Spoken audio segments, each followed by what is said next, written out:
Following in Commander Shepard's star-studded footsteps came Captain Virgil Grissom.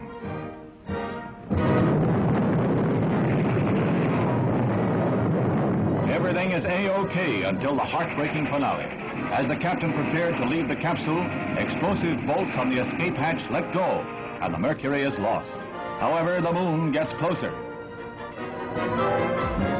The leading astronaut of the day, Gus Grissom, was slated to be the first man to walk on the moon.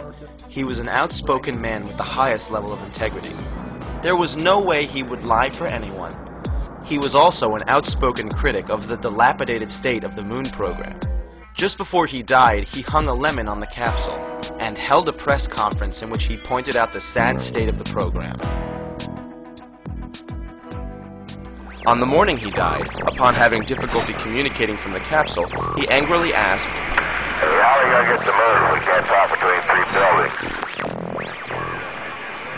In 1967, during a plugs-out test in which no engines were even ignited, they had him in a sealed capsule and pressurized it with 100% pure oxygen. A fire erupted, and all 3 astronauts perished. After this grisly incident, no other astronaut dared to criticize the program. And after all these years of lying and making their livings off the fame, none chooses to wreck this acclaimed success for the others by telling the truth. There is strong reason to doubt the fire was accidental. Page 81 of the Apollo 1 Accident Investigation Report issued by the U.S. Congress reveals that prior to the fire, NASA, by their own admission, were very well aware of the respective fires at the Johnsville Navy Air Station and Brooks Air Force Base. The fires in question, as pointed out by author Ralph Renee, were a result of sparks and even static electricity igniting the pure oxygen environments. In spite of these past fatalities, NASA used a 100% oxygen atmosphere in the Apollo 1 spacecraft, arguing that they had done it previously on the Gemini program. Of course they had. However, Gemini had a cabin pressure of only 3 pounds per square inch, the pure oxygen equivalent to the 14.7 pounds of nitrogen and oxygen at sea level. All previous aviation flash fires had been only slightly higher than Gemini's cabin pressure. Apollo 1's cabin pressure was more than 5 times higher. NASA was aware of the dangers, but they went ahead and sealed 3 of their astronauts inside a highly volatile capsule that had already been packed full of combustible and highly toxic materials, most of which were untested and had not been given their seal of approval before they were installed. The technicians on Pad 34 needed at least 5 minutes to open the command capsule's door.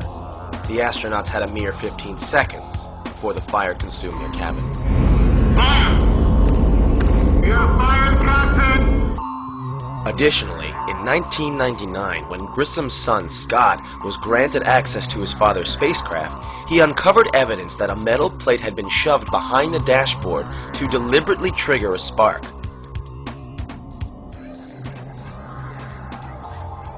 Keep in mind that many of these scientists were war criminals imported from Hitler's Germany. One should not be surprised that such horrors could occur when one considers that these Nazis helped perpetuate the cruelest, most brutal atrocity that has ever taken place in the history of mankind. Also, the behavior of the astronauts upon their return to Earth is highly suspicious. Armstrong, Collins, and Aldrin were made to sit and brief the press for nearly an hour and a half. At times, all 3 men exhibited a type of disinterest or absconding emotion, not to mention outright lying. The most obvious error was in an answer given by Collins. The astronauts were asked if they could see stars from the surface of the moon. Armstrong answered, "I don't recall." Then Collins, in an attempt to cover for Neil's mistake, and remembering his equal communal experience of sharing the capsule in Earth orbit for 8 days with his crewmates, blurted out, "I don't remember seeing any." I have 2 brief questions I'd like to ask, if I may. When you were carrying out that incredible moonwalk, did you find that the surface was equally firm anywhere, or were there harder and softer spots that you could detect? And secondly, when you looked up at the sky, could you actually see the stars and the solar corona in spite of the glare?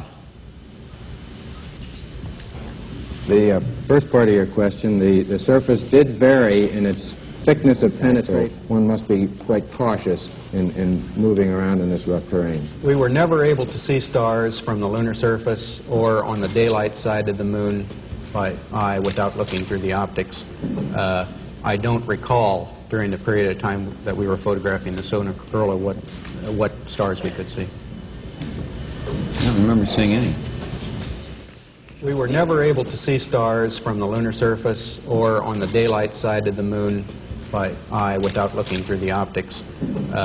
I don't recall during the period of time that we were photographing the solar corona what stars we could see. I don't remember seeing any.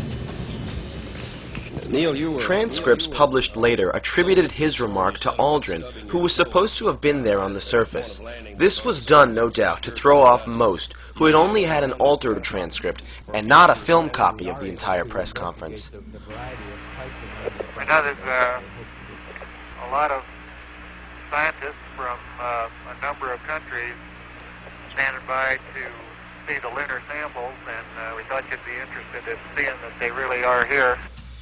What about the moon rocks, the laser reflector discs, and the photographs of the astronauts on the moon? The Apollo samples are not rocks gathered during moonwalks.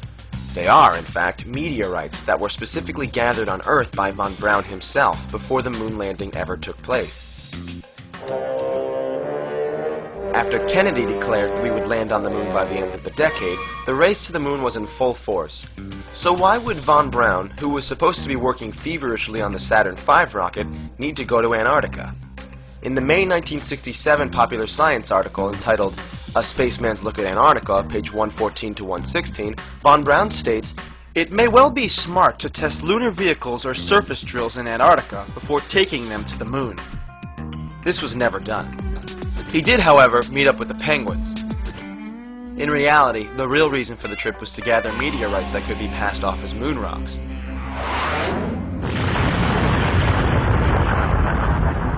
Some meteorites that actually originated from the moon can be found on Earth, as they can be expelled from the moon during meteor crashes.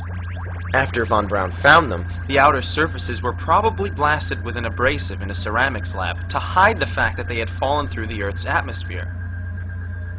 After the conclusion of the Apollo missions, some Apollo astronauts made money by taking tourists down to Antarctica to gather meteorites.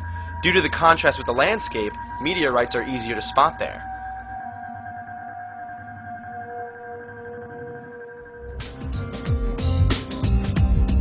But it's evidence the astronauts left behind, and not what they brought back, that may offer the clinching proof. Each successful moon mission set up a range of experiments. More than 30 years after Apollo 11, one of them continues to operate, the Lunar Laser Ranger. There were two major experiments. One was a series of corner reflectors to reflect laser beams from the Earth sent to the moon that then, because of the geometry of these corner reflectors, would send the beam back in exactly the direction that it came from.